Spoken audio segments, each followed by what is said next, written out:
This episode of the Closeout Bodyboarding Podcast is presented by Bodyboarding Victoria and Nomad Bodyboards. Check out the all-new range of Nomad boards, including the Lachlan Cramsey, Matt Lackey, Michael Novi, and Sam Thomas models at your local bodyboarding or surf specialist store, or online at www.nomad.com.au. Now, back to the crew in the studio.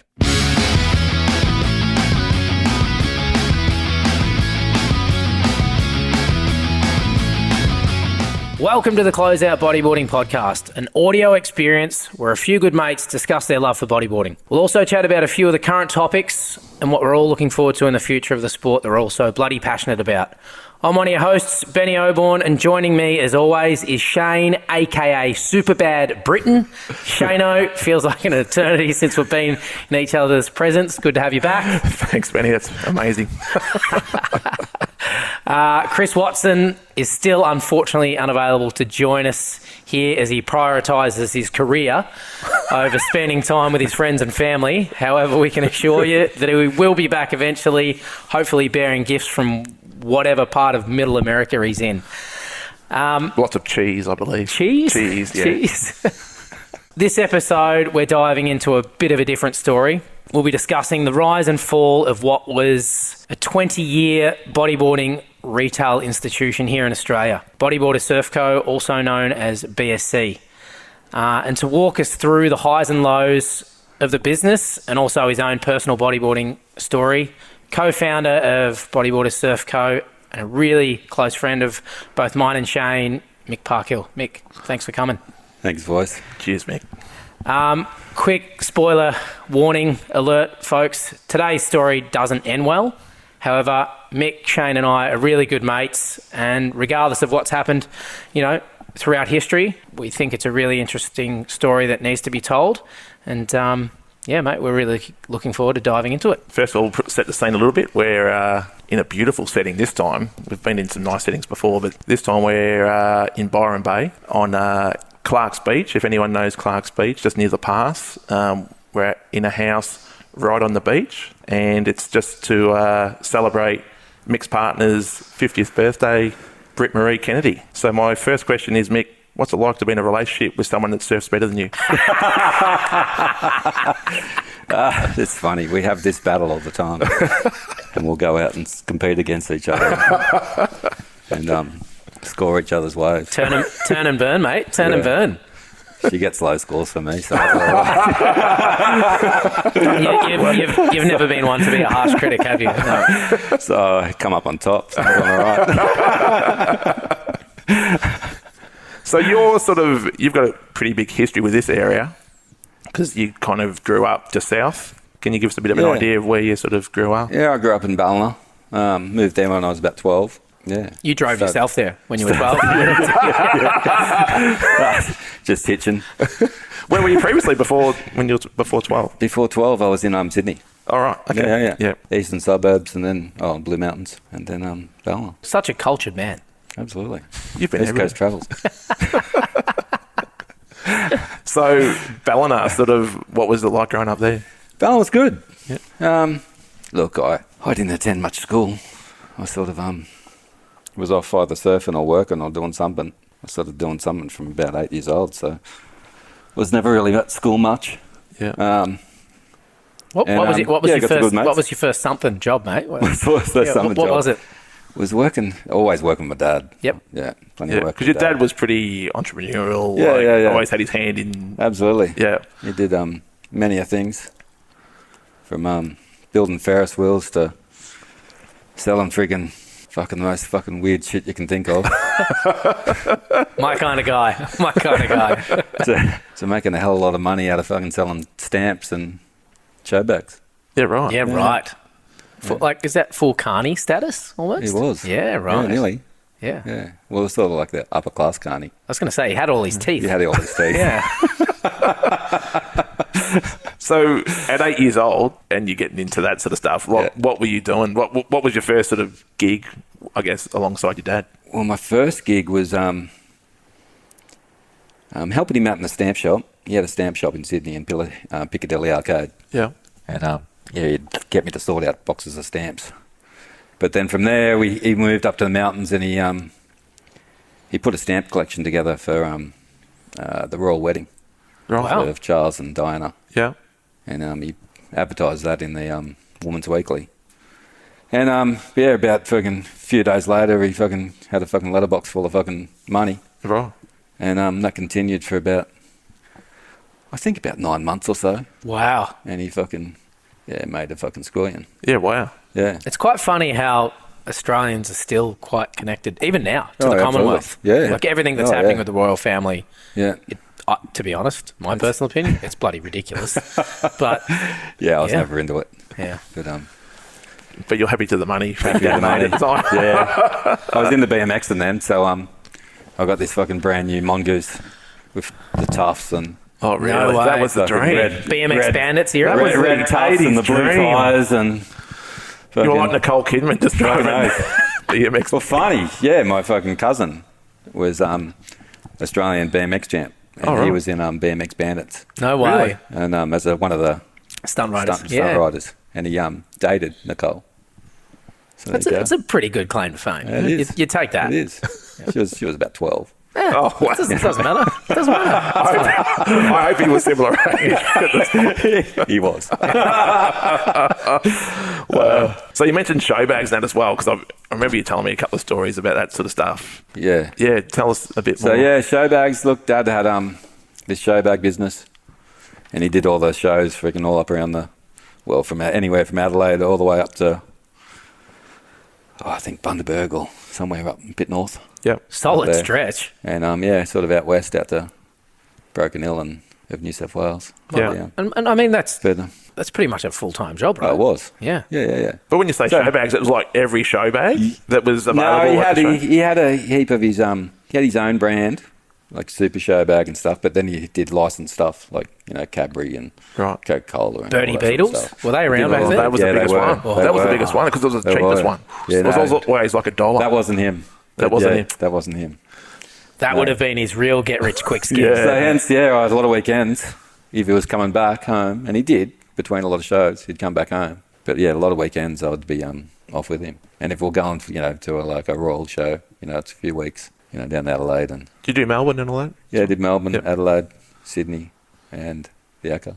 Yeah, it would have been a full time on Yeah, the road. it was. Living It was the a good journey. It's Yeah, good to yeah. learn a lot of fucking sales shit. Yeah. Yeah. No, Dad was a smart operator. And that's how you kind of feel about yourself, like in terms of you're into like all the entrepreneurial yeah, stuff, and yeah. you're always like It's to fucking- have an idea and Yeah. All full of shiny objects. I'll fucking pack at him for a while. See what happens and make something out of it. If Yeah, not, yeah. find the next shiny object. So you lobbed to Ballina, Yeah. and what was the state of things there? Like, you get the was that because your dad wanted to settle down there, or Yeah, Dad just wanted to settle down. Dad was Dad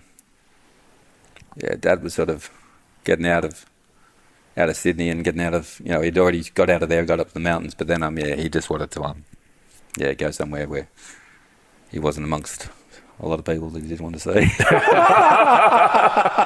fair enough? Yeah, pretty funny.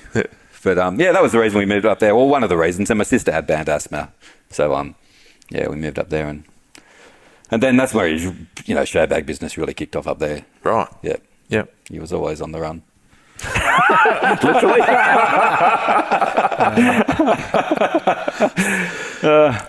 So how'd you get into bodyboarding from there? Like you're 12 years old. So 12 years old on the beach. My older sister, she lived in Bondi, and she knew Dave Gingell, and he owned Bondi SurfCo, I think, at the time. And he's the guy that was running Channel 9 for years. So his old man was the first guy on television. Yeah. But he brought in Moray, I think with, I'm not too sure, but anyway, he had the license to bring Moray into the country, and my sister knew him, so she got him board a Max 7 off him, black bottom Max 7, Yeah. and gave that to me for my birthday. I think it was my 12th birthday, and It's a pretty good first board, isn't it? It was. It was a good first board. Do you still have Very it? impressed. No, I've got one, but not that one.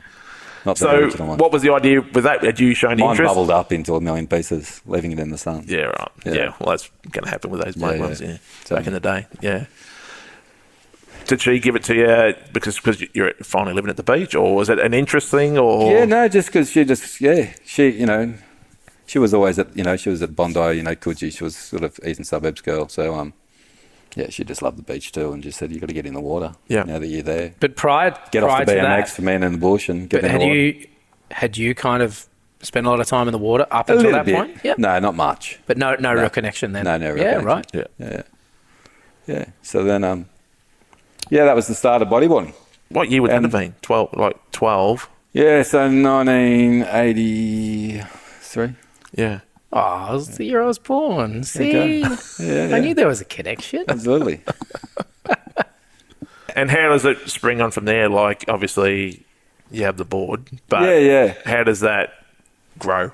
I wanted to get a surfboard, but then my stepmom at the time, she's like, "No, you're not allowed," because I'd fractured my skull when I was a kid. Right. Well, a lot toddler. Anyway, That explains a lot. yeah, that explains a lot. So, I wasn't allowed to play any contact sports. So little did she know how much freaking bodyboarding. Yeah, Yeah, absolutely. Yeah. so close to Yep. so much carnage. Yeah. And so I just stayed on it and I enjoyed it. Made a lot of good mates out of it, in and around Ballina and around the North Coast.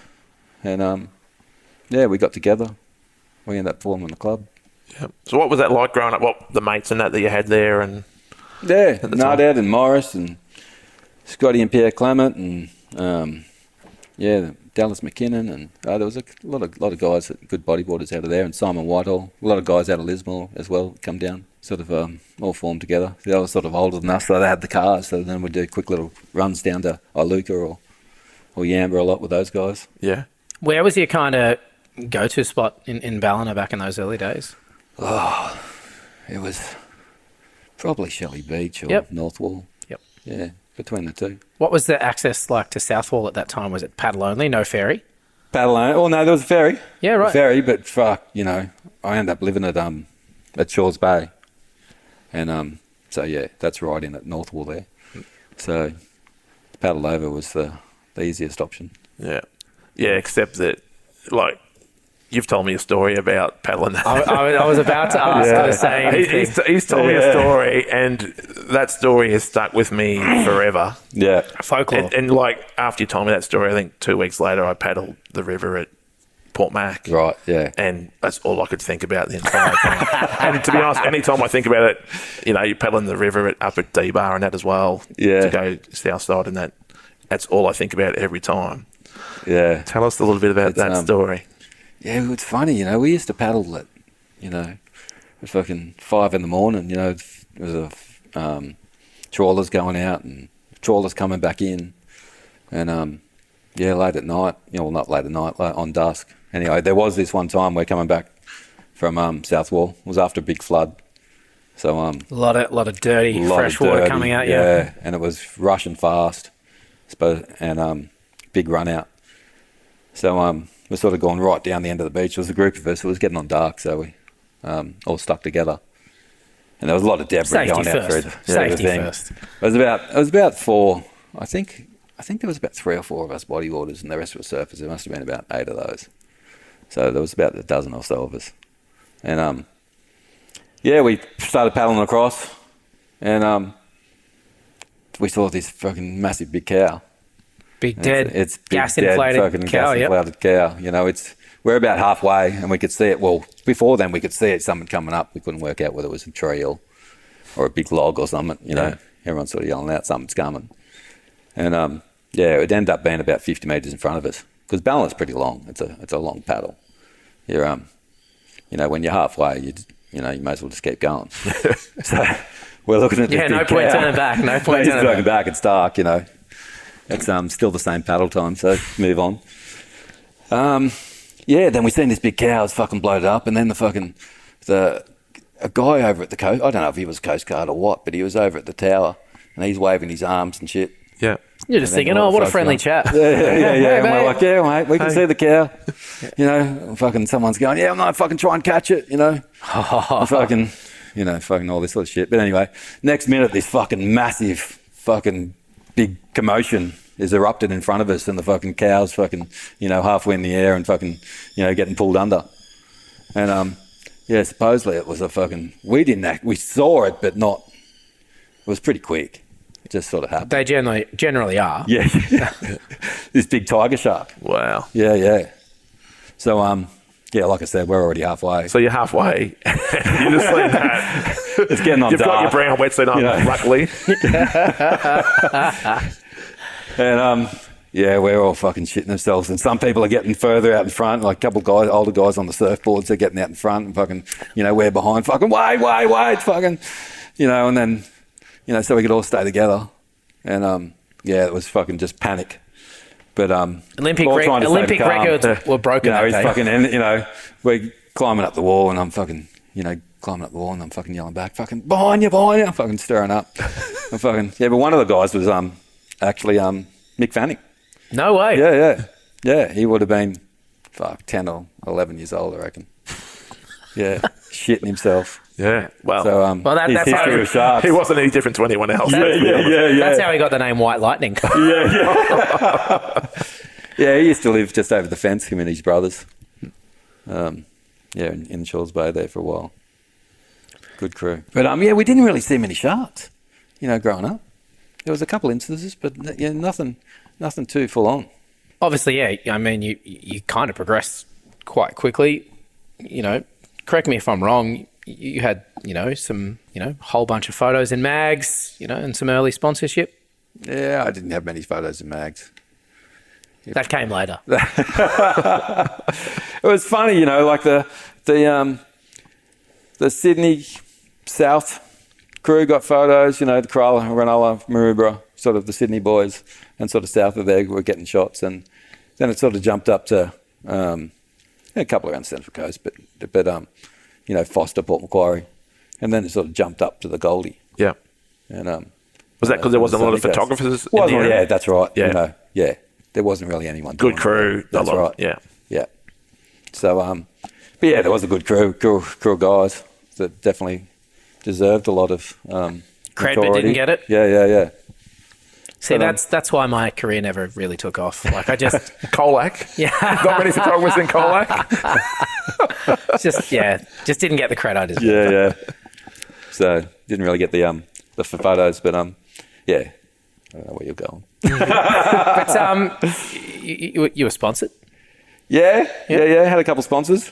Had Manta. Yeah, Had them for a local while. fish and chip shop. Local- Yeah. St. Vinny's. Yeah, no, I had Headworks, Bolle. You still have the original Bolle sunglasses today, Of don't you? course. Yeah. Yeah, there was a couple. But there was a few of us all sort of... So how were you There's getting a that bit of a movement. recognition though? Like, Yeah, where was that coming? Because that came from starting a club. Yeah. So you were one of the founders of the Headlanders? Yep. So there was a group of mate of us. There was a few of us. Yep. Who was the group that There the was hardcore group? Jason Morris, Scott Clement, Nuthead, Nathan Cant. Simon Whitehall. There was a few guys, but Brett Hanna.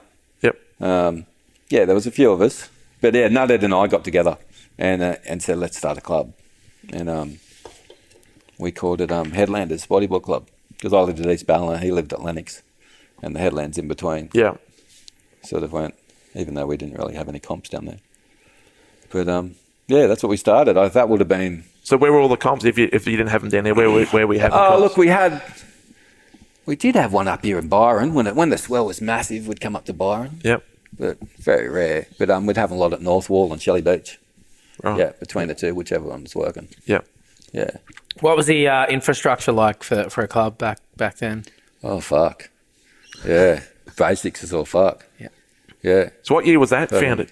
That would have been, I'd say 92, 91. Well, yeah. Was there other clubs like?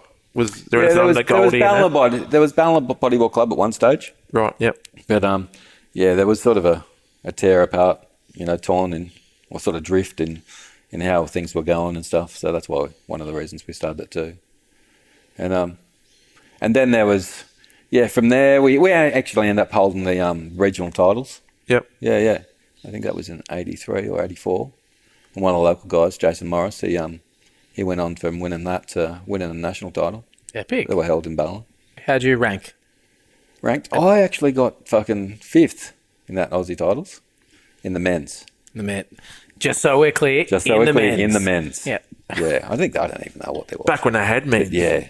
They should have men still now. There was a lot of It's crazy that, huh? A lot of divisions. Doesn't make sense. Yeah. Yeah, we had, I had Tim Jones in my heat. No way. And, that was in the semi-finals.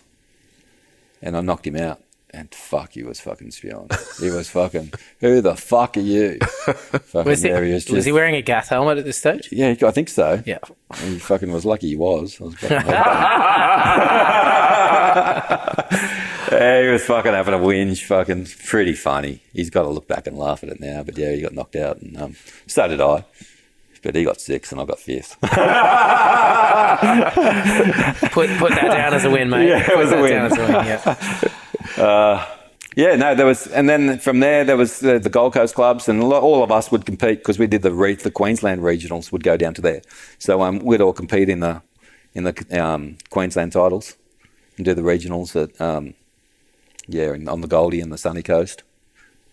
And yeah, we And paint a bit of a picture to what those kind of events were like back then, because I'm sure they were a hell of a lot different to what they are these days. Yeah. Look, a little bit more rock and roll. Yeah, look, it was there was some big events. Yeah, they put on a fucking good show. Yeah, everyone was getting looked after. Yeah, the state, the regionals and stuff were, they're big because they was fucking. There would have been like 100 odd bodyboarders at each comp. You'd have 3 regionals and then your states, and there was a big crew of bodyboarders. That could, if you missed out, you missed out. Getting in there. There was no, can I get in last minute? It was just full. But yeah, the shows that we'd put on, even right down Manly and, when Manly Pro-Am and all that sort of stuff. There's big money in it, big events. Probably, if you're in scale, more money than we're seeing today in most events. Yeah, right? yeah. I think Stuart got paid like a 20 grand appearance fee. Jesus. Yeah. Just to turn up. I'd hate to think what the inflation is on 20 grand from 83. Yeah. Yeah. So what happens then? Like, obviously you're getting older in terms of you've gone through and you've been working with your old man and all that sort of stuff. Yep. Once you get to around the 18 sort of age, what are you sort of thinking around then with in terms of a job and all that sort of stuff? Yeah, well, Dad and I were still doing shit together, and he went to he set up a couple of cinemas in Ballon, but they didn't work out. That was one of his shiny objects, as I'll put it. Fucking just fucking went pitch blackness. Yeah, right. Cost him a shitload of money. Yeah, then he's going, fuck. Lucky you made lots from He those was pushing me postage because stamps. we started, we're doing a T-shirt business together. We're selling T-shirts up on the Gold Coast here. Had girls running around, driving, rocking up to mechanic shops and stuff, selling T-shirts. We're selling it as the next best thing. Going to be another Billabong. But it was actually a branded T-shirt. Yeah, it was called Monsoon. Fuck Right. name, but it worked. But it helps with the marketing aspect, though. But yeah. Look, it's kind of like my new nickname, Hurricane. Dad was trying to sell them, and he wasn't doing too good. And then he asked my girlfriend at the time to go and see if she'd come up there and sell some with him. And off she went in a tight little red dress. And Sex sells, Mick. And sex sells. Yeah, she sold a shitload. So next mission was to find a dress that fit your half dad. a dozen girls that could sell T-shirts. And off they went, selling a shitload of them until they just didn't return the money. Yeah. So that was another one that was gone. But so that was that. And Dad's going, look, fuck, you got to get a trade. So I started. Luckily enough, I was working at the cinemas, trying to get that built, labouring and stuff. And one of the guys so there the deal actually went ahead. Yeah, it went ahead. Yeah. And they're still standing there now. Right. Yeah. And like going? Yeah, they're going. Oh, right, okay. Yeah, they're operational. Right. Yeah, there was just there was an issue with the sound penetrating between Oh, two the cinemas. Yeah. Yeah. So Dad went to... So nothing to do with shoddy electrical work. No. No. Why do you ask that? What did you end up doing for a living? Yeah, so I went on to become an electrician. So I did my apprenticeship up in Lismore, and we sort of... That was done over 2 days back then. Yeah. It was like the car license back then. Yeah. You go buy a Mars bar for the bloke at the milk bar and you're all good. Job done. Well, before that, I got I think it was just a 1 day freaking security license. I got my security license and gun license. They have, that was my first gig. So you get employed by someone other than my dad. Freeze, I've got a gun and I don't know what I'm doing with it. And we did. We fucking the licensing laws back then. Yeah, we carried a gun. All I was doing was instructed to drive around in a little charade and shoot first, ask questions later. that's right. And check doors and make sure they're locked. You know, put my little tag in the door and ride around all night and just do that. Yeah. Keep an eye on things, but And then what go if the to- doors were unlocked? You went in, I assume. I and went in and just made a sandwich. tidy up a few things. That's how the monsoon t-shirt is.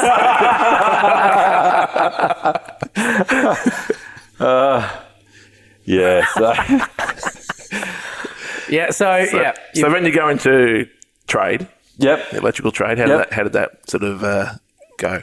That was I liked it. It was good. We a lot of diversity in projects. I worked in the jail in Grafton Jail I did 9 months in there.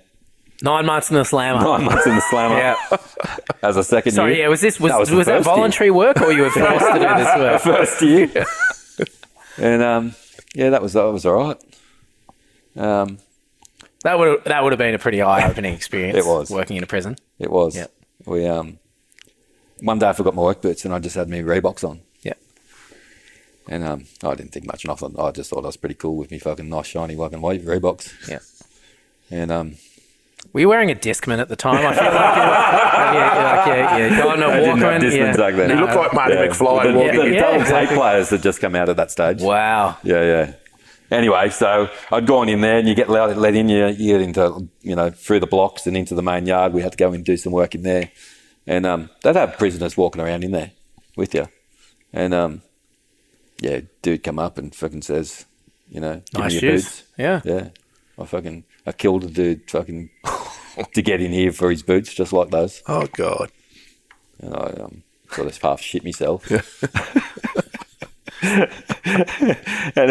and he just sort of kept walking. But, I was out of there real quick. Out of that fucking... They had no lighting for the next 3 weeks. Yeah, fuck. Well, fucking I end up getting caught in...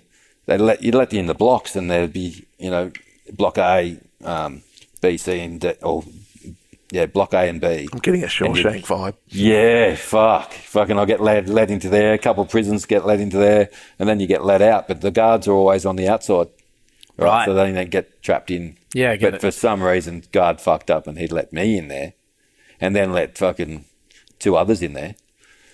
And All of a sudden, Chopper Reed's next to one me. was really big. Bubba. Bubba, yeah. He was a real big fucking bloke, but he just looked like an oversized baby, And he was in there for child molestation. Oh, God. Oof. Yeah.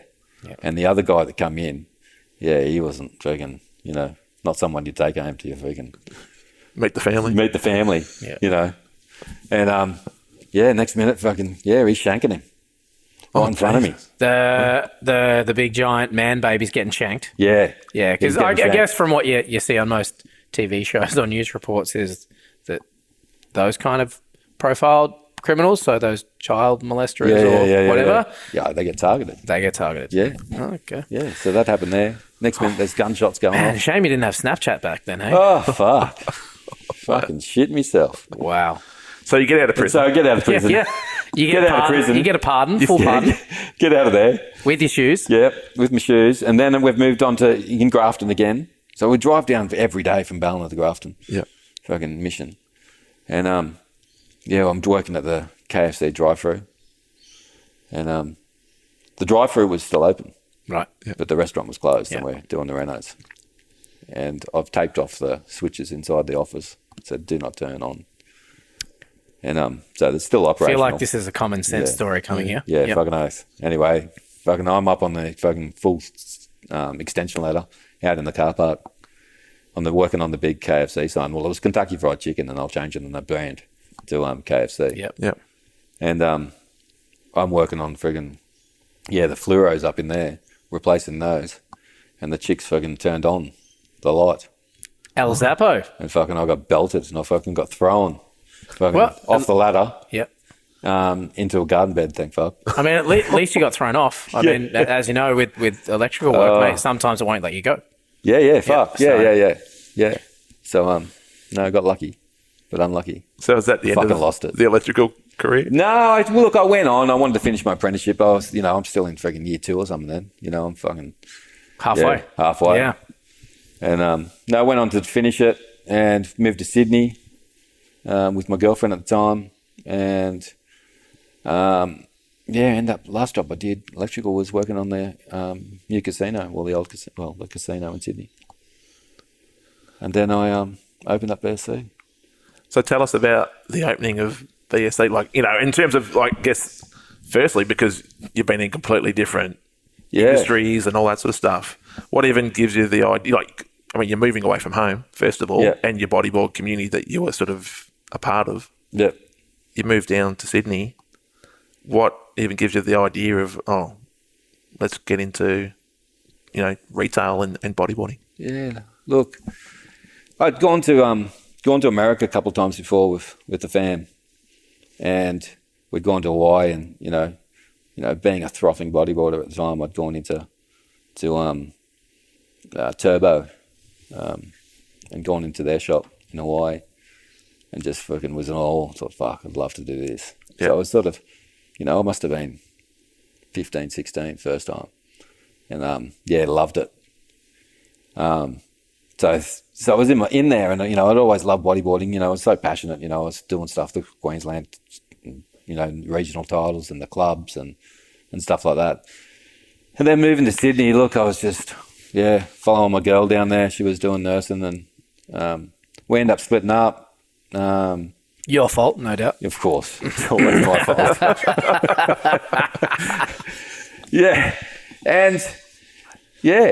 I fucking was hating the electrical. And then I had met Karina, and she was working in a surf shop, Surfection at Mona Vale, not Mona Vale. She was at DY.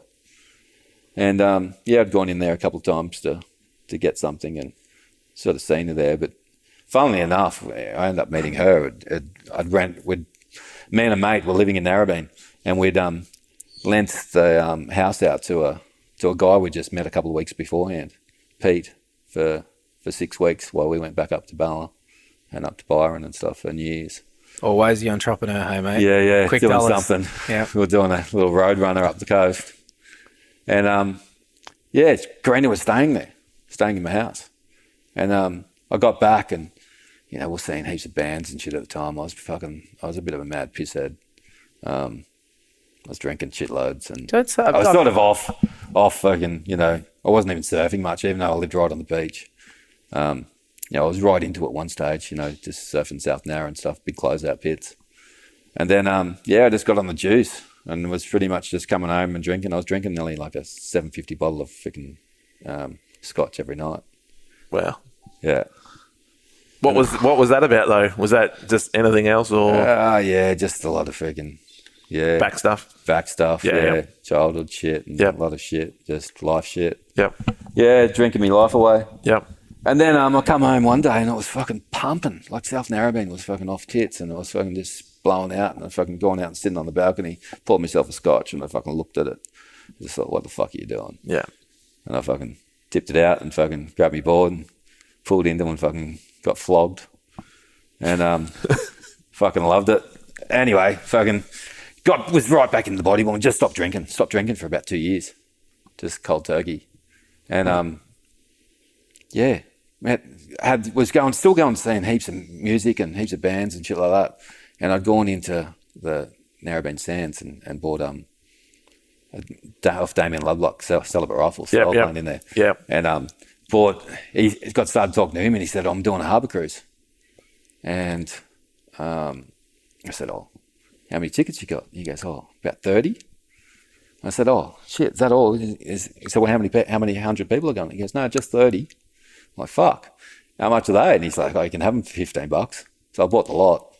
And I'd only been in the Narrabeen probably, I don't know, 6 months or so. And I'd just sit at home drinking, so I didn't really know that many people. Oh, fuck, I've got to now sell fucking 30 tickets. And anyway, I ended up selling all the tickets, and Karina ended up buying one of them. Right. I was seeing a girl called Karina, and fucking... Makes it easy. Yeah. Then Karina rings. All those Valentine Day cards. It says, "It's Karina, can I get a ticket?" I'm like, "Yeah, I've got your ticket." Anyway, it wasn't the chick I was seeing. It was... End up seeing Karina. So, yeah, sort of got meeting her, and you know, I told her that I'd love to fucking open up a fucking bodyboard shop. And, yeah, that was the start of it. And I went, fuck it, I'm going to do it. And... she was like, "Yeah, well, I know heaps of people, you know, blah, blah, blah." And because she was working in the industry, and we secured a place in Narrabeen. And so, yeah, how did you, I mean, a very, very iconic location for a very long time. How did you come across that space? Was it just, it was just there at the time? It happened to be there. You know, I was living in Narrabeen, and it was central of the Northern Beaches. And the bus stops were straight out the front. Yeah. And you could come from the western suburbs straight down, you know, either Motorvale Road or down the back from Terry Hills. And yeah, it was a lot of different directions so you get a filter into Narrabeen to the beach. And just thought, fuck, that'd be a cracking spot. And there was a shop in there, and I went and seen them. And they said they were closing down. I said, "Oh, well, when are you out?" And he's like, "Oh, end of the week." So, yeah, I was straight onto the landlord and Signed a 15-year lease? Signed a lease.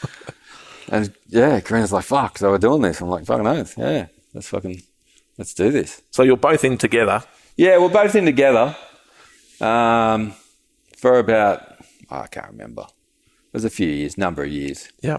And then, as the business grew, just got friggin' too hectic. Karina, she was just like, "Fuck, I can't fucking write these fucking, you know, 20 grand checks, paying bills and shit. It's just fucking freaking me out." Yeah. She sort of wanted out. But being in a part of it, you know. Yeah. Just the financial side of things. So back in those, I guess, those early days. What year was that first? It'd be nice. Yeah. What year did you, was 98? Yeah, 98 we opened. Yep. 1998 we opened. And then, yeah. And 1998. Yeah. And Narrabeen just worked. That's, getting back to that. And it was weird because, you know, it was a home of world champs and stuff, of the stand-ups. But not really for bodyboarding. Yeah. And at 98... Although a lot of mags, a lot of mags. Riptide would post, you know, and Australian Bodyboarder would post a lot of, you know, put up a lot of shots of South Narrabeen guys pulling in pits and shit. Yeah. Yeah. But that's what I knew of it. Yeah. That time frame, though, 98, was kind of prior to what happened in the 2000s, the growth. Yeah. Yes, bodyboarding. It was bodyboarding was big, but there was only a couple of brands really being distributed in Australia. Yep. And you're going to base a business around that. Yep. How was your brain working? Like, you know. Yeah, well, it was just like, right, how can we get the suppliers? You know, who can we get on board? And, you know, like I said, Karina had those contacts. And she didn't want to piss off her boss at the time, Chris Athos of SurfCo. Yeah. So she sort of was trying to do it. He went on to Quicksilver? Yeah, Quicksilver. Well, he sold it all to Quicksilver. Right. Yeah. He worked for him for a long time, but he still owns all the freehold of those buildings, of those buildings. But so we'd meet people in car parks. You know, Sean Paulson from he was doing Custom X, and we met him in the pub at Narrabeen, and he's a wine. Yeah, he's a wine. Yeah, wine. Yeah, good bloke, an absolute legend. Pretty used to call him the Mutant. He'd moved to Australia, but we became good friends. He's a good dude. Anyway, he sold us the first range, and then we're like, righto. Then we're talking to George Kalmatungi that was doing and Julio that were doing BZ and what else were they doing? BZ and Moray. They were doing that. Francis R was doing BSD boards. So it was a small little pocket, and there was Manor. We spoke to Manor and told them what we're doing, and they went, "Nah, we're not going to supply you." Really? Yeah. Wow. What on what Is that basis? when Terry Fleming was still running? Yeah, Terry. Yeah, I'm pretty sure. I'm not 100% sure. I was sort of offered. No, I don't think he was. No, it was Ken. Terry Day? Ken Larkin. Oh, Ken Larkin. Yeah. Ken's, Yeah. Oh, no, not it's Brad. not Ken. Brad. Larkin. Yeah, Ken's, Brad Larkin was Ken running owns it. Natural Necessity. Yeah. And Brad was running, Manta. Yeah, because of Surfection and stuff, they had a big deal with going with Surfection and stuff. And, there's politics and everything. And there's politics there. And they said, no, we'll just see how you go the first year. Yeah. And how did you go? we did well. Yeah. Yeah, it took off. I had fuck all money. I'd drunk most of it before I started. So, This is why we have these meetings. So we sort of started. I just threw everything in and had my van. I had a van at the time, and I sold that and just went friggin' all in, and just kept it super small, really, really tight, and it went well. I sort of wanted to treat it like a club, and get everyone sort of involved. So it definitely had that clubhouse feel. Yeah, just wanted to do that clubhouse type of thing, and it's got to work. So I did a little newsletter we'd put out, every quarter or so. We'd do a newsletter, print that up, and put them into envelopes and send them out to everyone that signed up. I used to get them.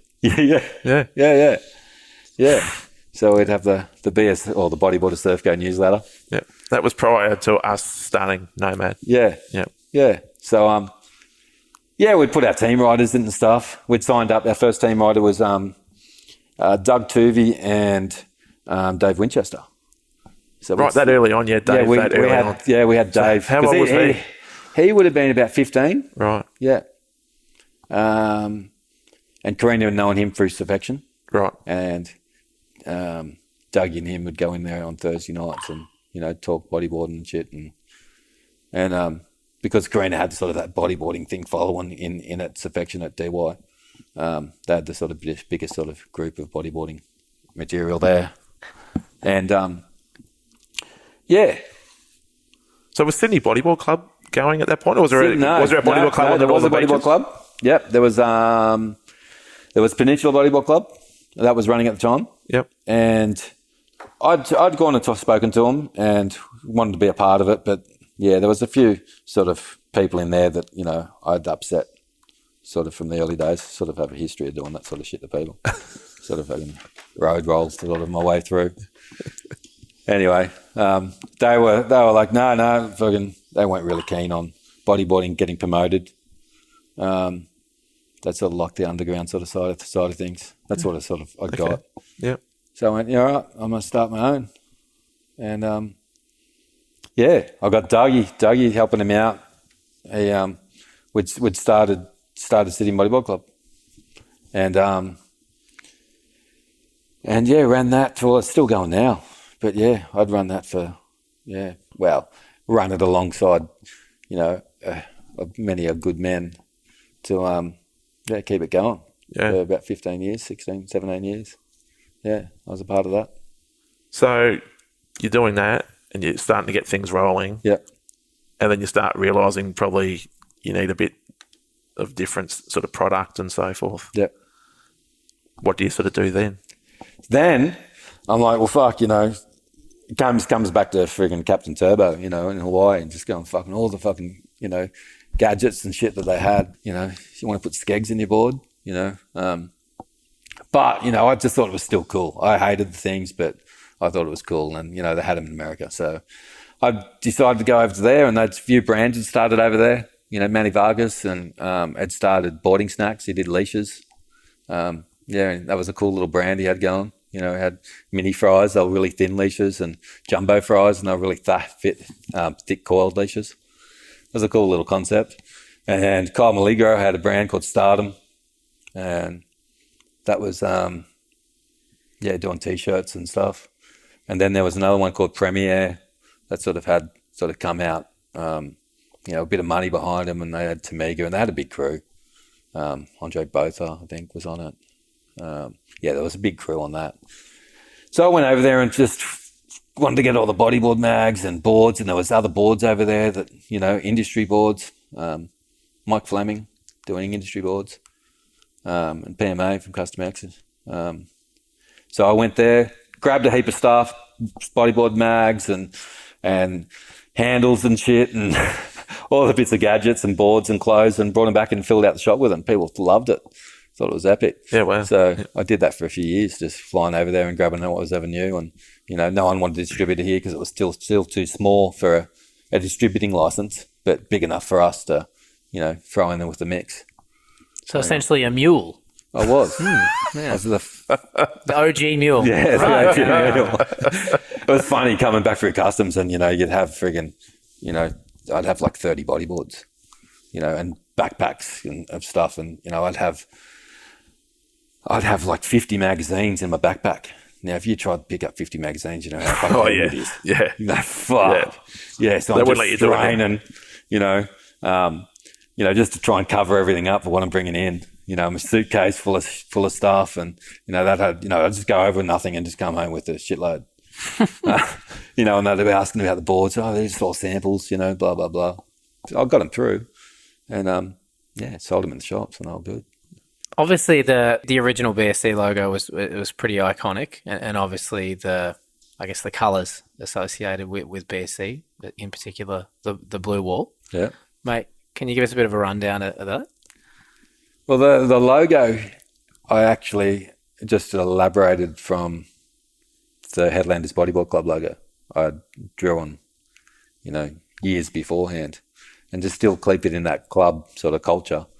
A lot of shit. I'm just going to use that, and just change it a little, and turned it sort of more yin yang, and because there was Karina and I, did a girl and girls bodyboarding was still pretty big. That's probably the main thing that makes it iconic now when you think back how far it is, but there was a man and woman represented in the logo. Yeah, because it wasn't, and so it was sort of a bit of a statement, without being a statement, because a lot of people just loved it and just whatever, So we used that. The blue came from my good mate Brett Hunter was living over in the eastern suburbs, and just around the corner from him was this, I don't even know what they were selling, but they had this crazy blue wall. Oh fuck, I want to paint the side of the shop that, just so it stands out, because it, sort of iridescent sort of colour, and something unique. It was actually like it was fucking expensive. It was a sign writing paint, like a globe sign writing paint. So it was only meant to be used in a short area. And we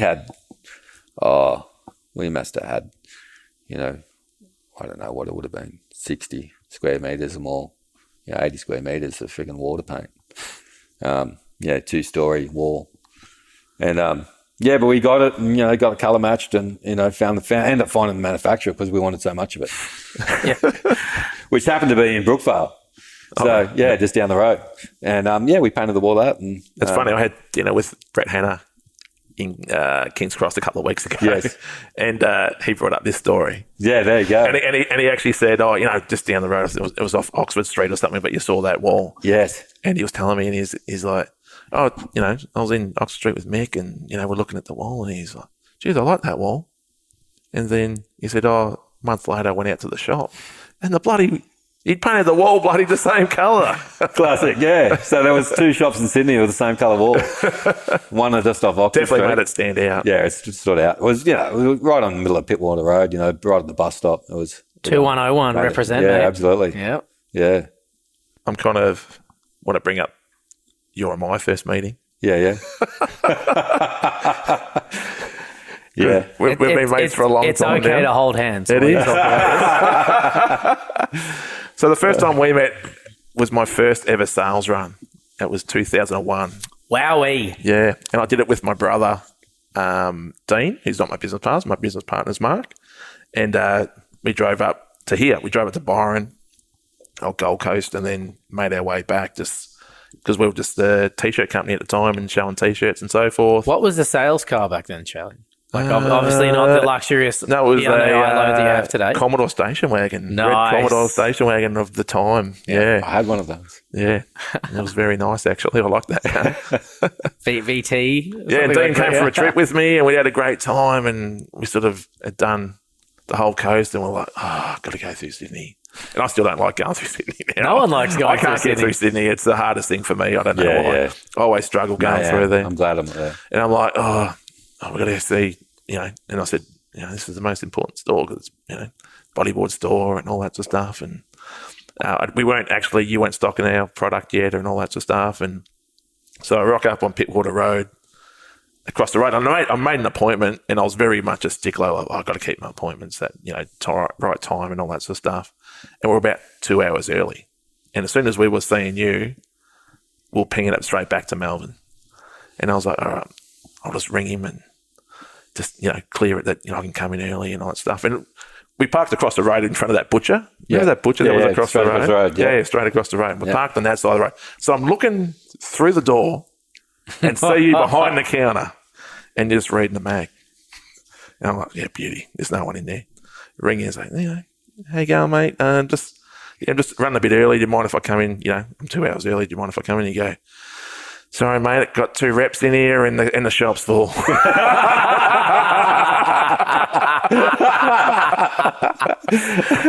And I was like, I didn't expect that.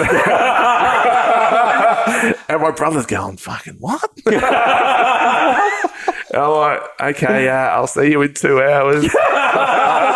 Hung up and sat there watching you. You went back to fucking reading Riptide. And I'm like, fucking hell. Fuck. That was our first. Was that a tactic? Was that like a muscle move for you? Like, I need to staunch?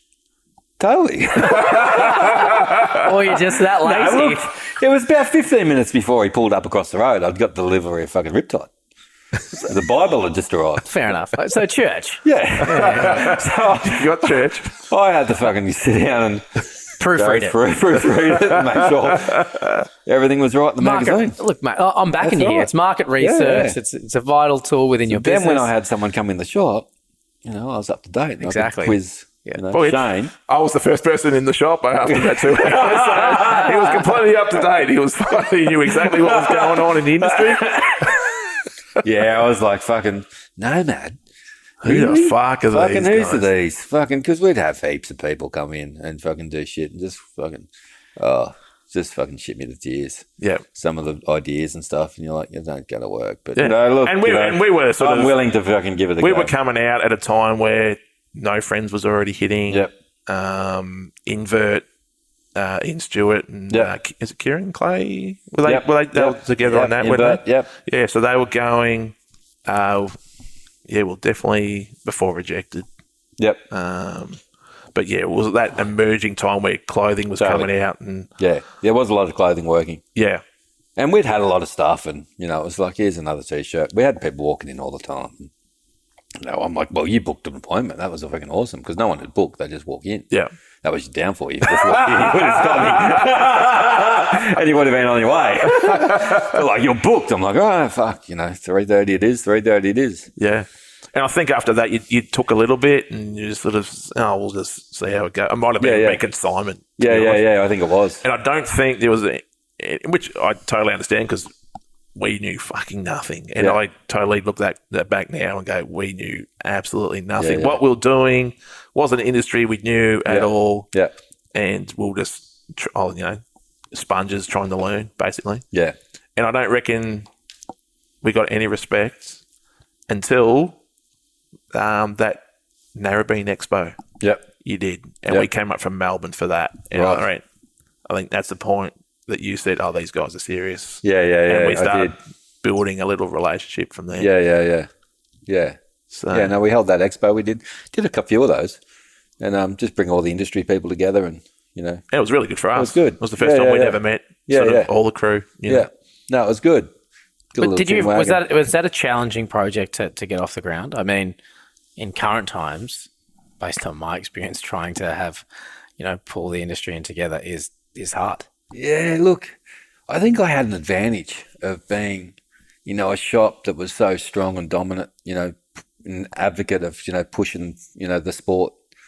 I was always, right behind it and just wanted shit to happen. But I think once suppliers and people were in with you, like whether it be they were in with you on a club level, shop level, you gave people a lot of confidence as well. Yeah. Like, you give, and that's the best thing about you and Karina, the absolute honest criticism of a product or of what you're doing. Yeah. In particular. So, and that anyone was willing to listen. If you didn't listen. Totally. Yeah. Karina was the best at that. Oh, yeah. No, it didn't matter how good something was. Yeah, like, I used to show ranges with Karina. It was great. Like, and you guys, it would be like, you'd be showing ranges to every other store. Like, I go to about 120 stores these days and visit it. And, go into BSC and they've got all the employees in. They, it's after hours. It's a little pressure cooker thing where everyone's there to judge and all that sort of stuff. Didn't matter how good a range was. Karina would say, "Oh, that tag looks shit." Something. Did she find something to throw you off kilter? Which was a really good tactic, Barry. I don't think it was her being mean. No. On any level. There was no malice in it. There was definitely no malice. It was always something just to don't get cocky. Yeah. Yeah. No, that was her little tactic. Yeah. She loved it. And, she did it really well. Yeah. Yeah. She never wanted anyone to go home thinking, they've got it. Yeah, they just walked away. They've made it. Yeah. No, it's a lot to get a gold medal there. And you married her. How'd that go? I know. Oh, it was good for a long time. Yeah. So, Narrabeen opens in 1998. Yep. Fast forward almost 10 years. Yep. And you you make a pretty bold statement and make a decision to open up a second store on the Gold Coast. Yeah. A, what made you think that was a good idea at the time? B, what were the challenges involved in coming up? And how'd you go with recruiting good people to work here? See where this is going. Everybody look at me. It's a leading question if ever I heard one. At the time, we'd been doing, I'd been in discussions, over the years with so many different people of wanting to do other ventures. Mike wanted me to distribute, his brand of boards, the Science range, the Mike Stewart range. Yeah. And the American dollar, he's getting his boards made in the States and stuff, and the US dollar just friggin' shut itself, and it was like friggin', it's just too hard. And there was a lot of things going on. I was sort of a bit bored, of just the shop. And we'd gone on a holiday, Karina and I and Jack, and we'd gone up to Cooley, and we rented an apartment in Columbia. And I thought, fuck, I'd love to fucking get back up here. And well, you had history in the area, which is all close to the area. Yeah.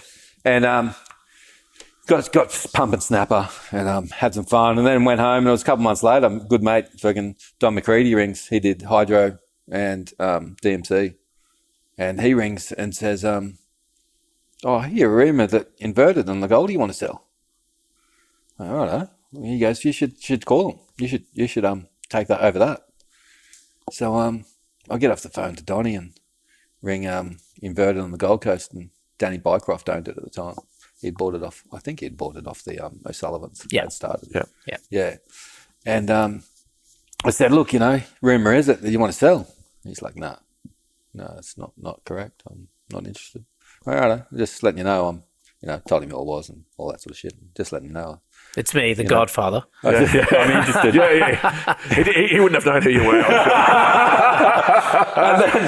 and then I left it, and I think it was a couple of days later. Was Eppo still had a shop? Yeah, he still had a shop. Eppo was there at the time. He was still there, and there was Apsy was running it. Apsy was behind the bench there, and there was still one up in Surfers Paradise down. What was that called? Paradise. No. It'll come to me. Oh, yeah, the Yeah. the guy that went to Mexico. Yeah. Yeah. There was a shop in there. Yep. So, anyways, Danny rang me a couple of days later and said, look, if you're interested, maybe we can talk. So I got off the phone and booked a flight, rang you back, we're up tomorrow. I was like, fuck, all right. And sort of got him off guard, but sort of knew, And I flew up there and got a hire car and went up and met him up at Burleigh, and we went over and had lunch at North Burleigh and surf club, and he'd showed me the books, and I thought, fuck, they're doing all right. Better than what I thought. And they didn't have all the brands, because Eppo was at Burleigh, and they were at Burleigh. They were at sort of North Burleigh, and Eppo was downtown. And again, the politics, like we didn't have Manor at the beginning, same sort of thing. Eppo had the pool, and they were still doing all right, just selling everyone else's brands without, the big sort of major brands at the time. So I looked at it and I said, let me think about it, I don't even think he came up with the price at the time. I said, I'll get back to you. Anyway, I've driven back down the Cooley, and that's where that conversation kind of ended. ended? That sort of ended. Yeah, with Danny, right? Yeah. That sort of really ended. And so for reference purposes, I was working for Danny at the time. Oh, you're working in Inverted? Yeah. Wait, okay. Were you? Yeah. Were you? You knew this. I thought you were just friends. Yes. No. Okay. Yeah. I was kind of doing some dodgy deals for Danny. Yeah, you were doing some stuff. I was getting, because there was the politics, there was some stuff that he couldn't get in Inverted because he was blocked by Eppo. So I was working at City Beach at the time. So I was kind of just, good deals. Get his discount and resale. Yeah, absolutely. Yeah. So I went home and then I think Danny had rang and said, fucking, I'm thinking about it. And no, I'm on a backtrack. So I've gone down the Cooley and I've thought, fuck, this would be a great space for a shop, right? And I've gone and found a shop that was empty, and I've gone into the I think it was Alabache. Yeah. They were in next door, and I asked them if they knew the owner, and they said, I go up to the real estate agent, spoke to them, and they said, no, they're not going to rent it, blah, blah, blah. I thought, fuck, I just want a 6-month lease or something.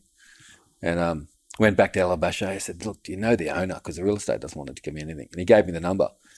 And by chance, I'd already, the owner was based in Melbourne. And I G'd up a meeting with him. And I was already flying to Melbourne that following week to see you, Shane. Yeah. Yeah. Oh, you're right. Yeah. So I was going down, and this guy wanted me to meet him at the casino. And it's all business. So, if we win big, it's yours. So we got talking, and then Danny's rang and said, what do you think? What's going on? And I said, look, thanks for the offer. But no, I'm going to open one in Cooley. I'm just going to open another one. Boom. I don't think he was too happy with that, though. Because we're coming up too.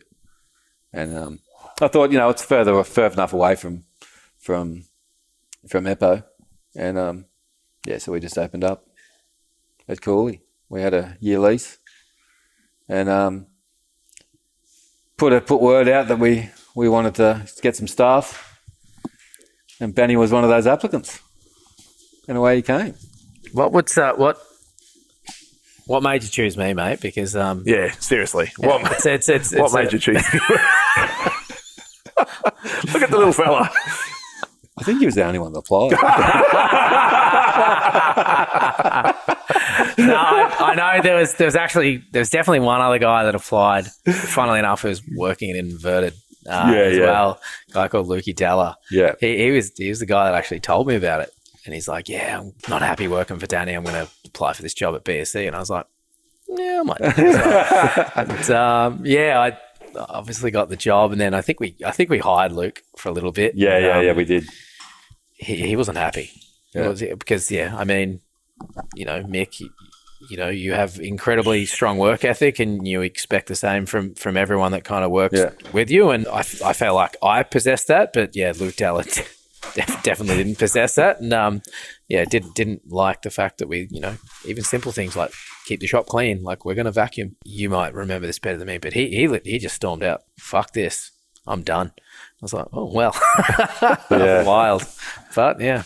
Yeah, I like to have everyone, busy at all times, and I like things presented well, and You did make a mistake though with a few things in terms of you employed so many bodyboarders, pro bodyboarders. Yeah. What were you thinking?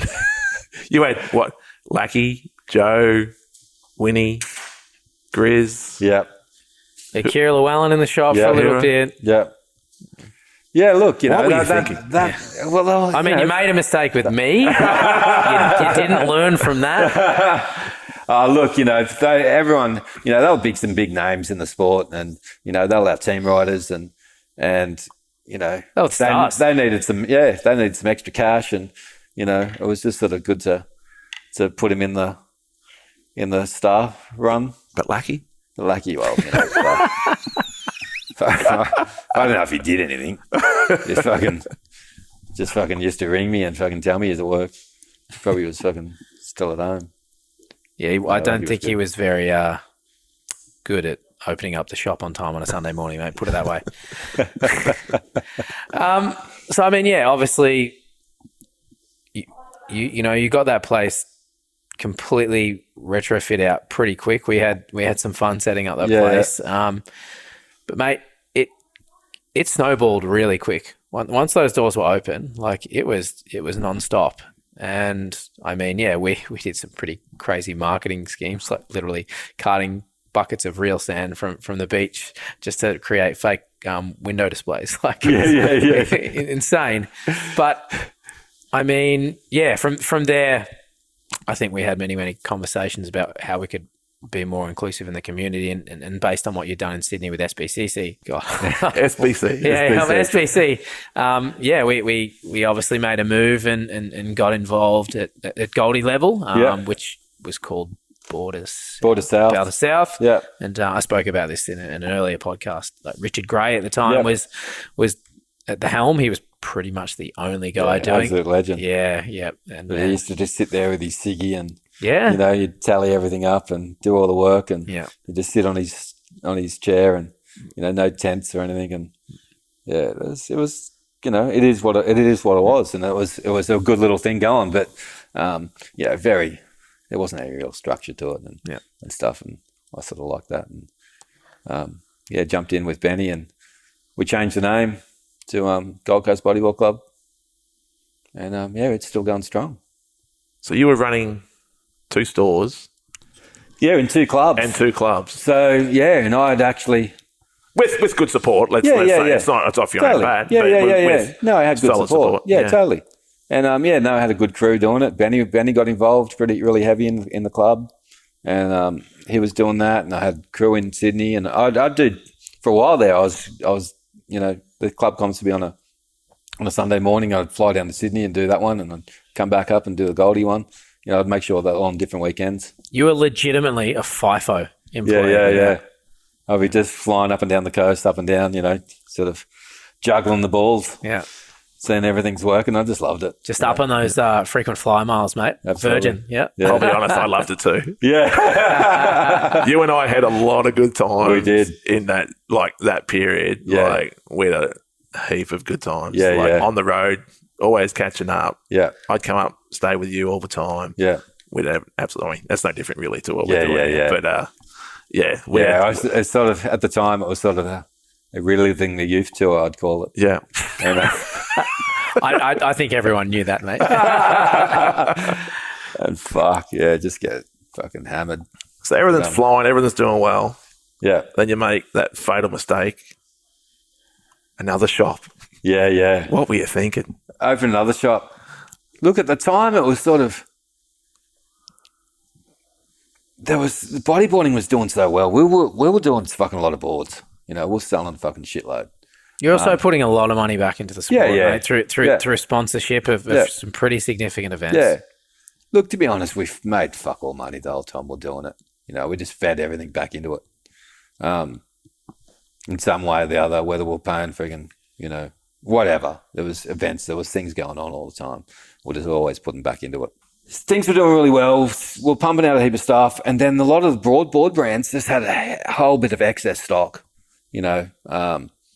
of stuff that wasn't moving, or that, swapping distributorships and all sorts of stuff. World Bodyboards, they had, LMNP, and that was sort of finishing. And there was a lot of old stock. They didn't want to rewrap boards and stuff because that used to go on. You just, bodyboards are sort of, that's more of a fashion item, but that's another story. It's just, it was back then. Like we used to come up with a different packaging every year, and now we don't. Things will change slowly over a 2-year period and slowly change, but nothing like it was what's the concept this year, and you come up with a completely brand new concept to package all your bodyboards, completely new t-shirt range. It was well, that aligns with the marketing within the magazines. The branding you had in the mags, reflected on your boards and everything else. And mags stopped and didn't really have to change the packaging all the time because your marketing didn't change. So that sort of happened there. But they had a heap of stuff. So I thought, fuck, I'm going to open up another one and just call it Bodyboard Factory. And we'll do all the internet because we had the online business sort of running from about 98, 99. We had the online store going, and that was doing pretty well. And we got the warehouse and, just went more balls deep and, just another ball to juggle. Which you guys, honestly, really good at. Like, when I stay with you guys 2-3 weeks a year, and your work ethic is bar none. Like, you guys would be up 12 o'clock still freaking working on stuff. And every time I turned up, every time I turned up, Shane here. Shane starts stapling this frame, but it's a first prize for GCBC. Yeah. So if you've ever won a prize from GCBC, I've probably stapled the picture, the canvas for the trophy. Yeah. All that. You always had something, or, there was a comp on every time I'd come. Well, it's just like that first meeting, mate. He really needs to just try to continually keep you honest. Yeah, true. Yeah. Just make sure I'm dedicated. Just remember who you're working for. I was the free employee turning up. There was always something. Yeah. There was always something. Just loved it. So, obviously, you had your two core stores, Narrabeen, Gold Coast. You had your warehouse / bodyboard factory out in Burleigh. Yep. Essentially kind of on the borderline of that industrial estate kind of commercial area. How many employees did you reckon you had at that point? Because it seemed like a lot. Because at the same time, you also had a magazine. Yeah. Oh, you launched the magazine as well. Launched a magazine at the same time. Yeah. 71 mag. Just another ball. It was just another ball to juggle. Yeah. And, had that going. And, that's another story. But, had the online magazine doing bodyboard. It was like it was too early. We were too far front of what was happening. Yeah. But, it was a digital flip mag sort of in the online space. They're everywhere now. But back then there wasn't really anything. So everything is just going full noise. Yeah. This is obviously a really important kind of question to ask. When did you realise that something was wrong? And the cracks, were starting to probably appear. Look, did you realise because you were doing so much stuff and just so high energy and going all the time? Yeah. Did you actually realise financially you'd fucked up somewhere along the way?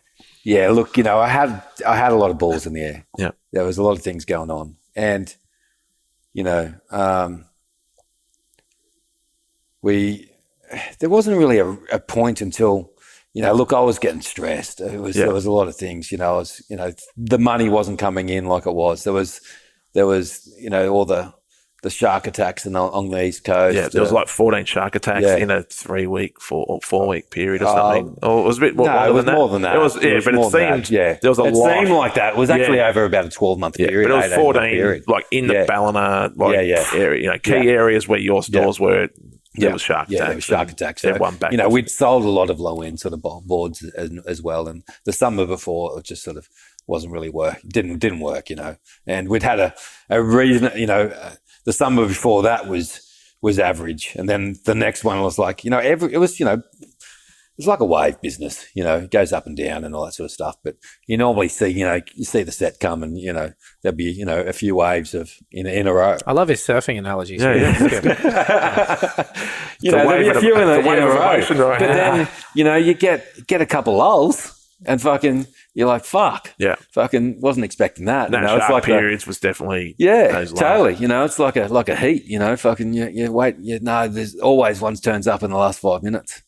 And it was sort of like, this next summer will be good, and it wasn't. It was average. Yeah. And I had other things going on. I was invested in a few other little clothing brands and stuff. I was doing something with Nick Lawrence. Was starting up a brand. I was a silent investor in that. Was that the he had like photo transfers? Yeah. So I was still got one of those shirts. Yeah. I didn't put a lot into it, but I was put enough into it to sort of get it going and all that sort of stuff. Get our own sort of designed, custom T-shirts and all sorts of things we're doing. Well, it was his gig. I was just the finance behind it, and so I had a lot of balls. And so this is around 2015. 2015, yeah. So it sort of come pretty quick. And my health wasn't the best. Yeah. The stress got in there. I was covering it up. I wasn't telling anyone really what was going on. Yeah. Well, I mean, I recall we went on a surf trip late 2015. It was actually just before I kind of packed up and headed abroad, obviously back to somewhere that's incredibly close to both of us and the Cooks. And, mate, you were just, like you said, your health, both physical and mental, was the worst I'd seen it. Yeah. And, I remember Karina kind of pulling me aside as she dropped you off at the train station, I think it was, before we went to the airport. And she looked at me and looked into my soul, and she just said, please, for the love of God, look after him. And I was just like, what the fuck? Like at that stage, I didn't know because you guys hadn't spoken to me about it. Yeah. Again, because like you said, you just had so much going on. And you just kept going and going and going. Yeah. But through the course of that trip, you could just tell that something wasn't right. Yeah. No, I was pretty stressed. I wasn't telling anyone. I was just keeping it quiet because it was just that, that next wave was going to come. Yeah. And, I started sweating bullets and I'm thinking. Yeah, I remember coming up and staying with you to show ranges and all that sort of stuff, and you were pretty crook that whole time, and you've been coughing on the phone and all that previous stress-wise. And then I got back to Melbourne and, I don't know, probably a month or two later, and rocking up in my car, and you rang me first thing in the morning and just said, I think it's done. Yeah. Yeah. Yeah. So did you... And you were upset when you rang, like you were in tears when you rang me, and I was the first person you rang. Yeah. To tell. Yeah. And, it's sort of like, it was a shock because everything seemed to be, from the outside, I guess, going well. And yeah, look, no one had called on it. No one was, putting pressure on me. Yeah. No one was, there was a few supplies, But bill, your bill at that time, but you owed us, was no different from the last 4 years. Yeah. You'd paid us every time. Yeah. So we weren't seeing any red flags or anything like that. And, financial. And that's what it was. It was, and that's 100% correct. Those waves never came. So that bill never got lower. Yeah. And that happened with multiple people. Yeah. And it was like, that bill's got to get lower. And I was stressing the fuck out of not having that bill low, and the fucking waves never came. I never got the fucking sales. Yeah. And they didn't come and in. then all of a sudden, you're not lean as a business at all anymore. You've got three, incredibly high overheads. I had a lot of overheads. Yeah. We were losing a lot of money. I employees. couldn't buy. I was trying not to buy any more stock. I didn't want any more stock. But then fucking, all of a sudden I was like, fuck, I don't have any stock. And I don't have any money. Yeah. And I was just like, hats off to a lot of people in the industry. They were going, fucking, look, just keep going, but not knowing that I was going to do anything. Yeah. But for me, it was fucking dark. I was pretty far. I was at my lowest. Yeah. I was, thinking, doing shit that, you shouldn't be thinking. shouldn't be thinking. Yeah. So I was making a choice, of either making that phone call to you and letting you know, hey, I'm doing this, or it was Karina ringing you and saying this is what's happening. Because realistically at that point, you and I were best mates. Yeah. It's not that we're not best mates now, but that was a cold call. No. But what I'm saying is that call to me, and I know that you rang me first. That we were best mates. So and it's not a matter of like anyone with any business sense it's not a matter of you going, well, I can cut back one store or two stores because you got leases. Totally. And you got employees. So that's it's not a possible thing. It can just be snapped and fix it to scale back. Oh, we can go scale back to one because you signed 3 year. You got 3 year leases, and they're going to chase you for that money. And at the same time, it comes back to when Bodyboard Factory, we had started that. There was so many boards. Like we filled the warehouse, a few hundred boards, 500 or 600 boards. And, a lot of them were, year seasons before, and a lot of shit was on sale. And then the suppliers still had that stock coming in, but they didn't have the sales, right? So if I wasn't getting the sales, they weren't getting the sales. And at the same time, another player came in on the retail side of things, and he was competition to me, and he'd opened up online, and he was selling all the sales shit, but he wasn't buying it up front. He'd get the sale first, and then he'd order it. So it wasn't any sort of he wasn't outlaying the money. We had it in store. So you had a competition that was much leaner. Yeah, absolutely. As a monster than just a one solo, and hats off to him. Toby Player. He did well. Yeah. He still doing well. Still doing well. Yeah. He kept it super lean. It was just himself, and he operated out of the warehouse. And then I was sort of going, fuck, he needs a shop store. I wanted to see him have the fucking overheads too and the pressures, but.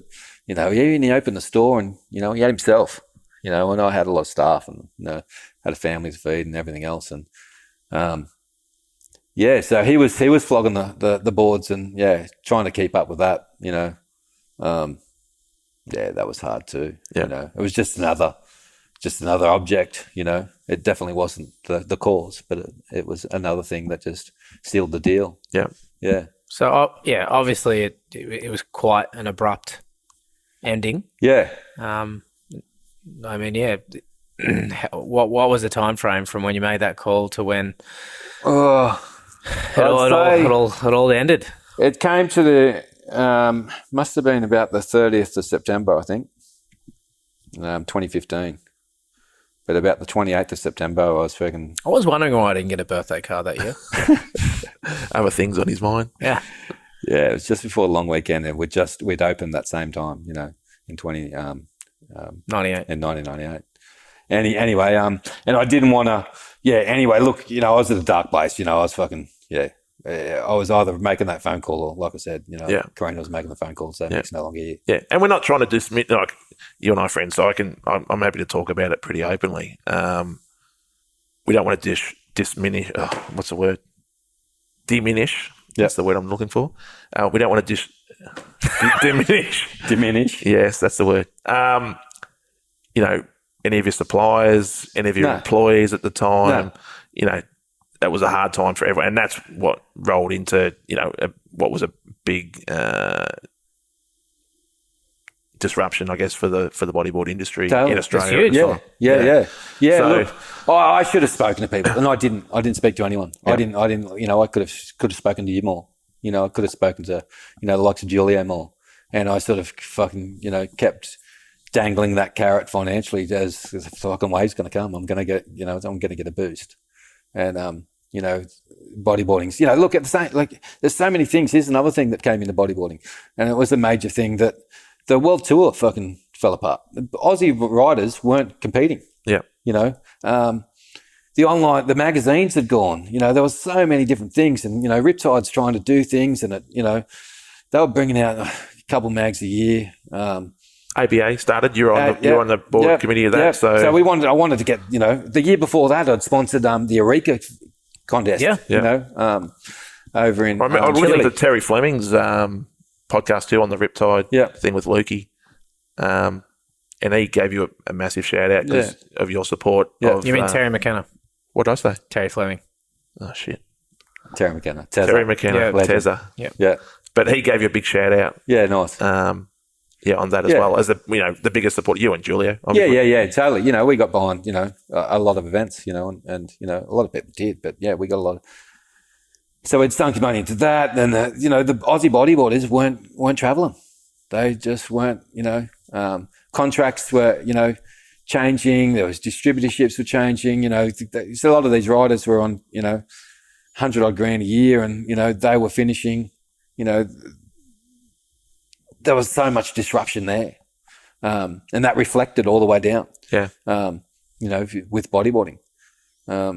So it was just another thing. Yeah, because that was pretty much the time there was just where so many things happening. Joe and Ryan sort of lost their positions and contracts and all that sort of stuff as well. Yeah. And then, Dave and Ben had just started, Julio was doing NMB and VSs and that was coming to an end, that agreement. And Dave and Ben took that over. They all of a sudden they were getting paid a lot of money to actually having to pay themselves. Yeah. So a lot of things were changing, and I just had enough. Yeah. Yeah. Yeah. Well, as you said, it's either one thing or the other. Yeah. And I couldn't keep up. Yeah. Yeah. So, I pulled the pin. Yeah. Yeah. Made that call. What's the aftermath been of that? I still don't get birthday cards. In what sense? I mean, I know it's Well, it's life changing. Yeah. First of all, and it kind of defined you as a person. Yeah. So how does that then roll? That finishes, and how's that roll into your personal life? Yeah, look, it was hard. It was hard on the personal life. It was, hard on our relationship with Karina and I. Yeah. And what about Jack? I wanted, it was hard on Jack. Fucking enormous. There's a lot of family pressures, a lot of shit going on. It's I just lost my sister a month later. She had passed away. So and I was still in I didn't leave my room. I was sleeping downstairs, and I just sort of stayed there for fucking 6 years. Yeah. Yeah, to be honest, I just stayed down there, and I still wanted to be in. People wanted me still a part of it, and bodyboarding and stuff. So I'd put on a brave face and go down the club comps, GCBC, and hold in there. No. Yeah.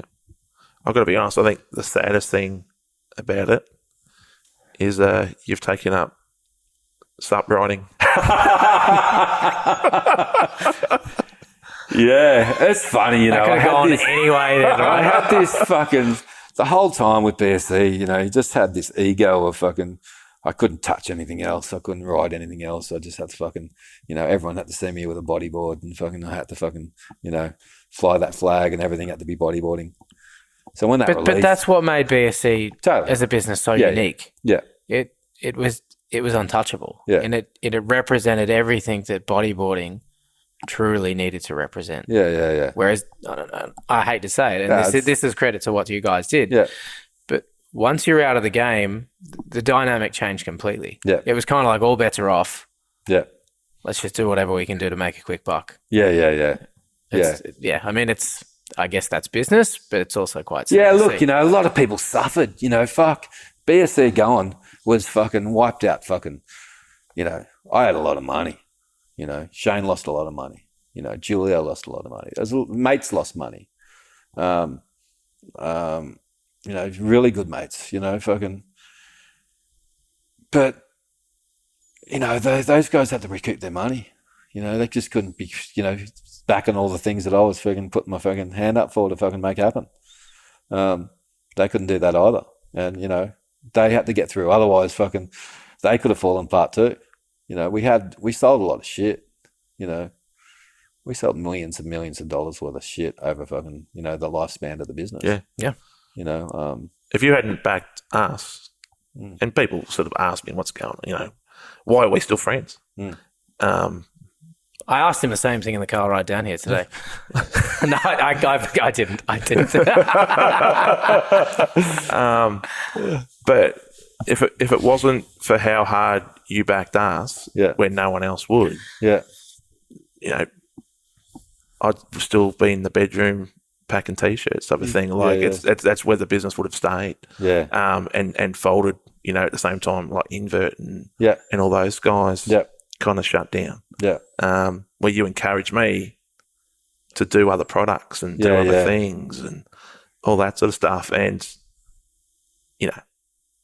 and our friendship grew from that as totally. well. We had a great friendship working. I'd be on the phone to you all the fucking time. And having a Probably good too yarn. much. Every day, something going on. Fucking loved it. Yeah. But no, thanks. Yeah, it was. And, and in business, it's relationships. Yeah. It's what makes it, and the whole industry. And, not everyone can get along, but fuck, If it's all just business, it's fucking boring. Yeah, totally. Yeah. Totally. And especially in this industry. Yeah. If you're just in it for the just business. If you're in it for the money, you're in the wrong You're in the wrong industry. Fuck. Yeah. Knew that from the start. Yeah. Wasn't there to fucking ever make money. It was just passion. Just fucking loved it. Yeah. Just wanted to put everything back into it. Yeah. Didn't care about the money. It was.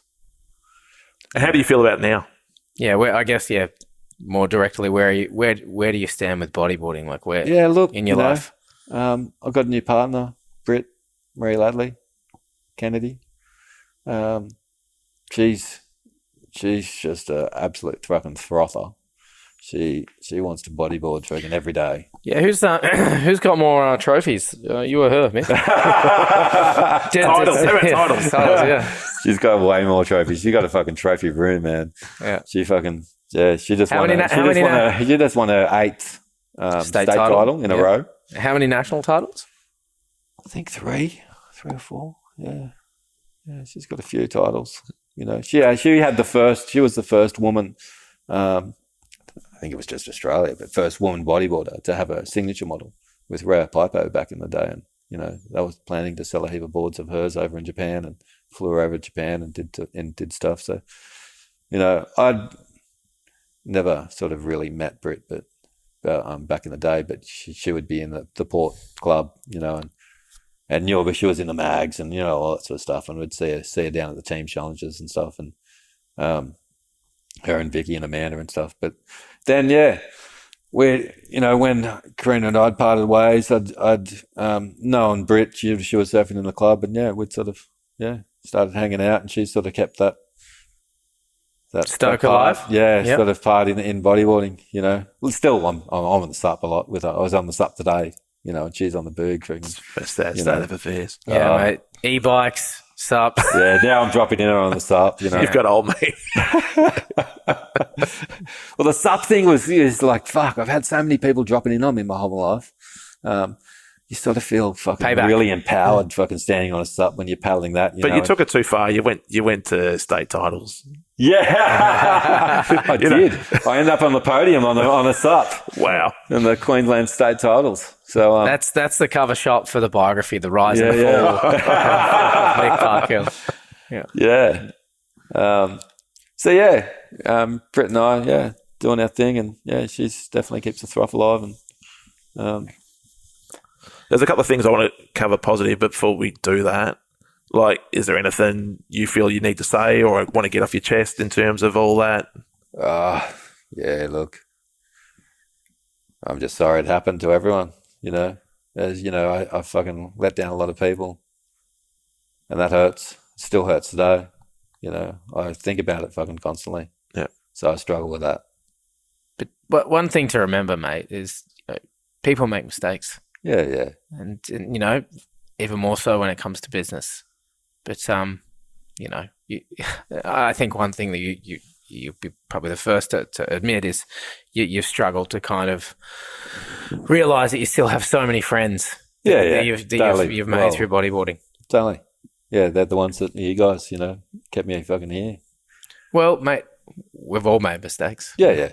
I mean, Shane's made more than me. Wow.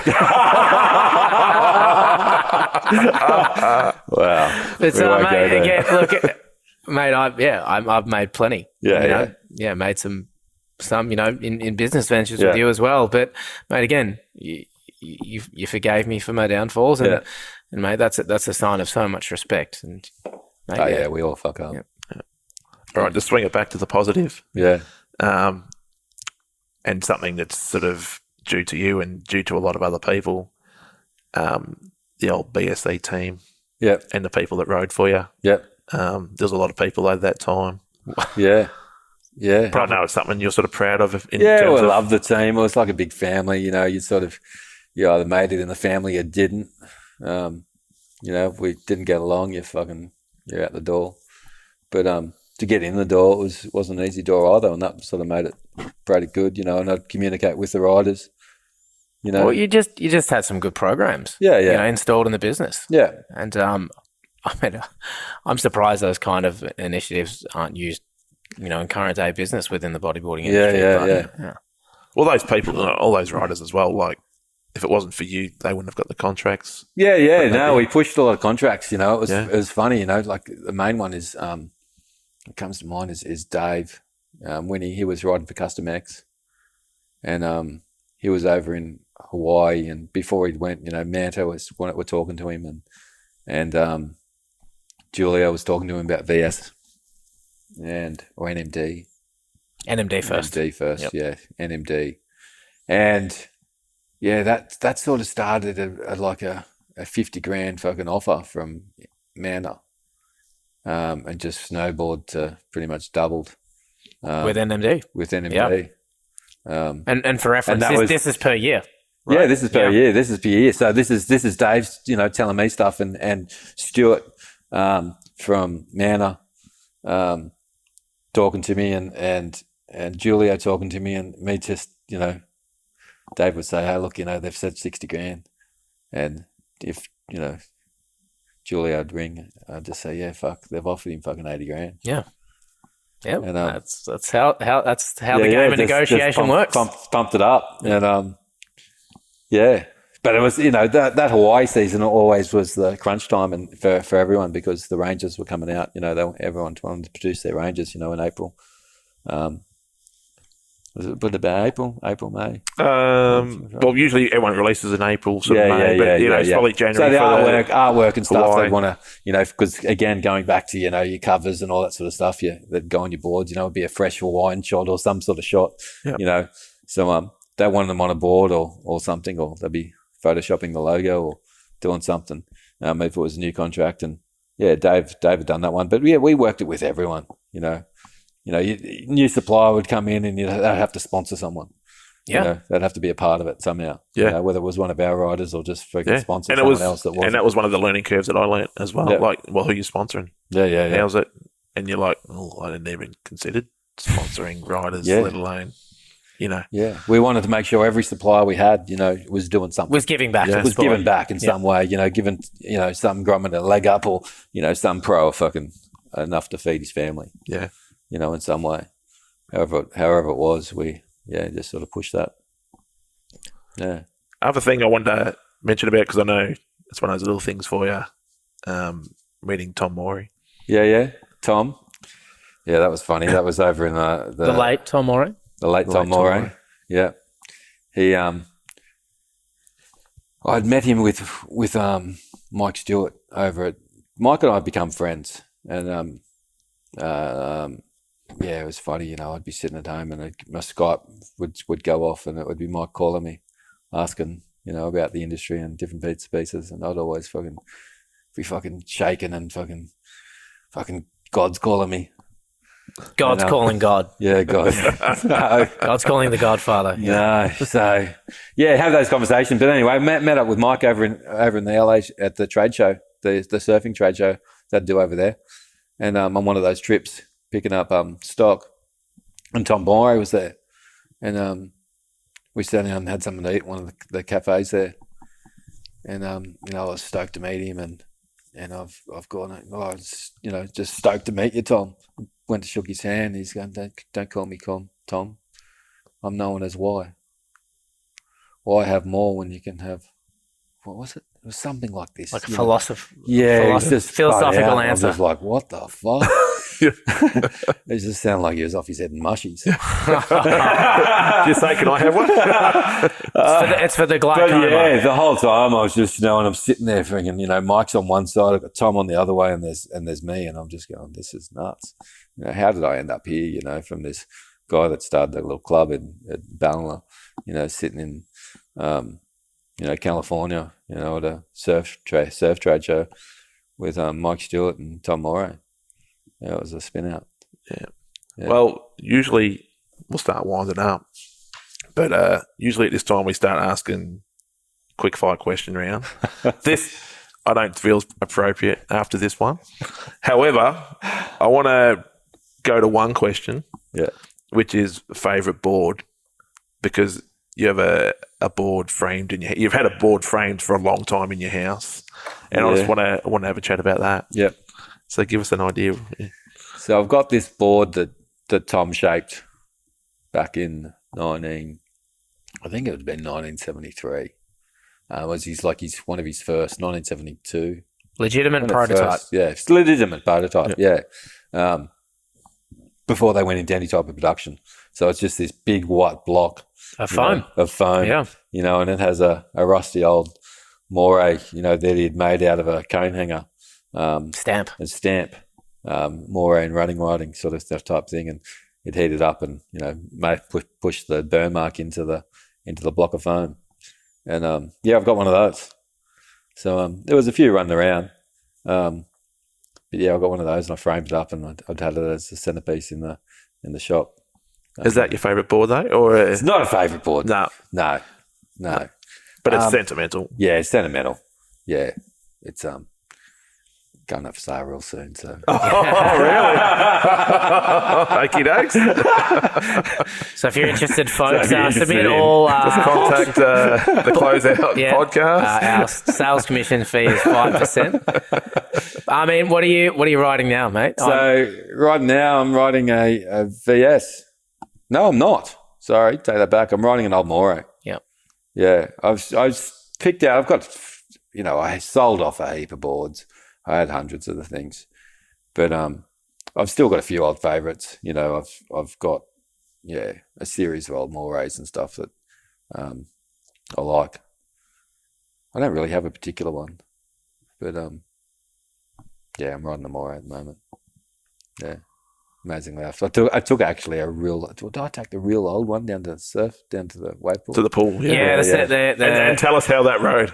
Yeah, that was just bogged. Dog shit. It was dog shit. Yeah. It wasn't until I got on one of your boards. Yeah. Yeah, I was of course. holy fuck.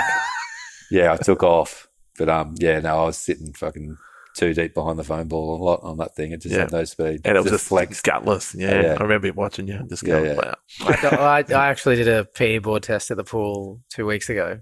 The board was in far better condition than yours. Yeah. But same result. Yeah.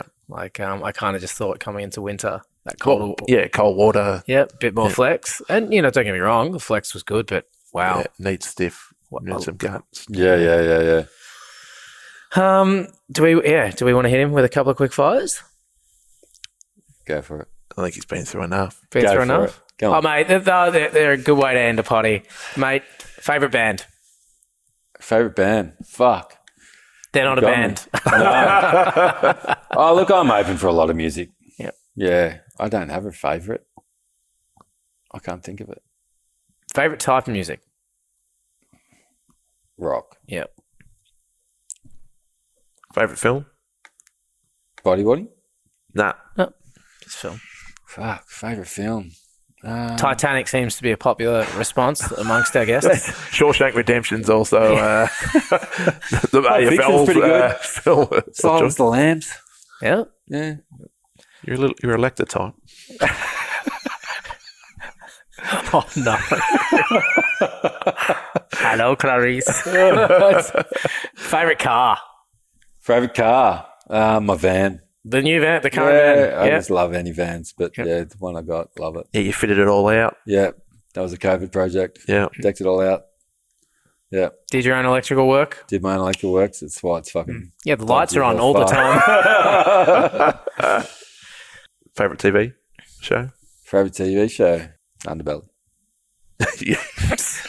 Why am I not surprised? What we always say, we always used to say that you look a bit like mate that got killed in prison. Mock Bell? No. Now I've gone blank. I've blanked out. We might as well move on and delete this part. Favorite bodyboard film? Favourite bodyboard film, Fu Manchu. Yeah, we haven't really said that, but you love DK. Yeah. So, yeah. Yeah. I love DK. Always. Just, yeah. And a bit of Stoog. Yeah. Get the old stand up every now and then on the boog. Favourite bodyboard film section? Opening of Fu Manchu would be Canal McGee. Just the pump up of the music and the just power. taking off and the power, at pipe. Yeah. Have you ever been mistaken for someone famous? Darren Hinch. Wow. As soon as you said I went, I can see that. Oh my God. Ernie off Sesame Street. Fucking some fucked up shit people are calling me. Yes. Yeah, when you didn't have the beard. I can see that. He's putting a little chapel shirt on. Yeah. No. Wow. First board. First board was Amore. Yeah, we talked about that there. Yeah, we the did. Max 7, Yeah, yeah. it's too late. Yeah. Favorite wave? Favorite waves? Ooh, there's so fucking many. I just think it's just got to come down to a good fucking A-frame with a fucking little fucking ramp on it, like fucking socials. Not a left-hander out the front of Edgewater? No. Favourite surf trip? Favorite surf trip? Oh, it's got to be with you boys. That's what I was waiting for. It's got to be with you boys. There we go. Yeah. So we did a trip to the Cuckoo Islands. Yeah. Yeah. What year was that? 2009. 9. Yeah. The three of us, And Luke Shearer. Luke Shearer and Stewie. Yeah. Stewie Moon. Yeah. Yeah, that was a good trip. It was a good We trip. won't talk about We went went to this place called Chili's on Super Bowl Sunday. No, we won't go into it. We'll move on to that one. Classic. Favourite move? Favorite move? Oh, fuck. What about The old drop flop. Yeah, the drop I love flop. the drop Yeah. flop. I won't even ask what that is. It's Sounds like something happens in a pub. it's a hybrid move. It's a hybrid move. Yeah, go from DK to roll into prone. Right. Yeah. Very underrated. Underscored as well. It would fucking piss off so many people. It's funny. They were fucking great back in the fucking late 80s. I guess one thing before we wrap up, mate, and obviously I can't thank you enough for having us down here in beautiful Byron Bay for this potty, but just love to get a bit of perspective. Like, where are you now? What are you doing? Yeah. Now, Britt and I, we bought a house in Moolumbar about 8 months ago. Can you spell Moolumbar for us? I don't even want to. Fuck. But look, my dad had passed last June, and he'd passed last June, and we're going past to pick up his ashes, and we saw this house for sale sign on this house in Moolumbar, and I picked up Dad's ashes, and we sat down and we're having something to eat, and the real estate agent was across the road, and so I went in there and he said, "Look, make an offer." And Britt and I made an offer, and anyway, 7 days later, we'd purchased the house, and because there was a new rail trail opening up, that's why we liked it. Thought we could Airbnb the house, and we've been working on the house, and I had a couple of bikes, the Murph bikes that Josh Kerr does, the Pro Surf from Cooley. He brings them in the country. Anyway, I had a couple, and thought, shit, I could buy a heap of these and rent them out, and started Valley e-bikes. So we've got a few bikes that we rent out and keeping us busy, and that's sort of it. While we're still trying to renovate the house to Airbnb it. Yeah, awesome. So yeah, You got yourself a good electrician for the renos? Yeah, well, I do. Why do you think we didn't talk about all those funny times where Karina would, we need to get some electrical stuff done, and she'd go, "I need to ring someone." She would. She would. And it's funny because my mate Timmy Barrett that I went to TAFE with up in Lismore, he lives up here. He lives at at Cooley. And when we bought the house, he went in there and did the check over and make sure it was all good electrical wise. To sign off. And when I bought this house, I rang him and said, "Mate, come down." So he come down again and checked off that house too. Yeah. Well, mate, we really appreciate you coming in. Yep. And it's we know it's not easy. A lot of the things we've talked about today and everything. And I'm sort of glad it was Ben and I that did it with you. Cheers. Because we've got such a long history together. It's a hard one, though. It's not something I've really spoken about in the past. And cheers, Mate. Love you. Thanks, love you, heaps. boys. Thanks, boys. All Thanks, right. everyone. Just thanks everyone in bodyboarding. You know, there's a big family out there, and like any family, you fucking bit of love, bit of hate, but fucking you're all made my life, and